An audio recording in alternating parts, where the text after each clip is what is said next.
Mettre son téléphone dans la langue que vous voulez apprendre, ça sert à rien. Si vous avez déjà essayé d'apprendre une langue, vous l'avez certainement déjà fait. D'ailleurs, moi aussi, je suis en train de le faire en ce moment avec l'italien.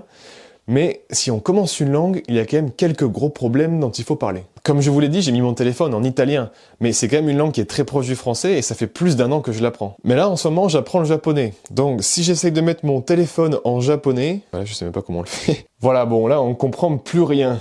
Et d'ailleurs, je me suis un peu mis en galère là pour pouvoir retrouver mes trucs, mais bon, c'est pas grave. En plus de ça, si vous avez besoin de faire quelque chose en urgence avec votre téléphone, ça va être un peu complexe aussi. Et puis finalement, avec le téléphone, on n'apprend pas vraiment du vocabulaire très utile dans la vie quotidienne, on apprend surtout du vocabulaire lié aux paramètres, aux applications du téléphone.